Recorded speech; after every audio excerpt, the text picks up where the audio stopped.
Hi guys, నా పేరు Ashok. 30 days లో ఎంత సంపాదిస్తానని చెప్పాను కదా, ఇది డే 16. ఎప్పట్లాగే నడిచి కాకుండా ఈరోజు ఆటో మీద అయితే షాప్ కి వెళ్ళిపోయాను. చాలా మంది అనుకుంటున్నారు మన షాప్ లో సేల్ ఎంత ప్రాఫిట్ అని. నేను మీకు ఫస్ట్ నుంచి చెప్పుకొని వస్తున్నాను, మనకి ఎంత ప్రాఫిట్ వచ్చిందని లాస్ట్ లో చెప్తాను అని. గుర్తుంచుకోండి, ప్రతిరోజు నేను చెప్పేది సేల్ మాత్రమే. ప్రతి సోమవారం అయితే మేము లీవ్ తీసుకుంటాము, ఎందుకంటే మంగళవారం నుంచి ఆదివారం వరకు కష్టపడతాం కాబట్టి. అందుకే మీకు ప్రతి సోమవారం వీడియో అయితే రాదు. ఈ రోజు ఫస్ట్ సేల్ అయితే 20 రూపీస్ తో స్టార్ట్ అయింది. మా సిస్టర్ రావడానికి అయితే కొద్దిగా లేట్ అయింది. ఈ బ్రదర్స్ ఇద్దరు మన ఫాలోవర్స్ అంట.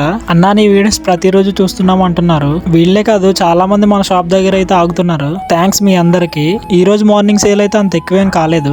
మా వైఫ్ కి చిన్న పనుండి మధ్యాహ్నం అయితే వచ్చింది. ఇంకొచ్చి రాగానే మా వైఫ్ ని షాప్ లో పెట్టేసి గొడ్డలు పట్టుకొని మా సిస్టర్ నేను కర్రలకు అయితే వెళ్ళిపోయాం. ప్రతిరోజు ఏం కర్రలు కొడతామని చెప్పి ఈ రోజు కర్రలు ఎక్కువ చూసుకుందామని అంటే సరే అంది. ఇంకా మా సిస్టర్ నేను 4 రోజులకి సరిపడ్డట్టుగా కర్రలు అయితే కొట్టేసుకున్నాం. ఇంకా కర్రలు నడపడానికి అయితే 3 అయితే అయిపోయింది. ఇంకొక నిమిషం కూడా ఆగకుండా మధ్యాహ్నం భోజనం అయితే కంప్లీట్ చేసుకున్నాను. మార్నింగ్ సేల్ కంటే ఆఫ్టర్నూన్ సేలే బాగా జరిగింది. మన ఫాలోవర్స్ కూడా చాలా మంది వచ్చారు ఆఫ్టర్నూన్ తర్వాత. టుడే కౌంటర్ సేల్ అయితే 2000 అయితే అయింది. ఓన్లీ స్వీట్ కార్న్ కే.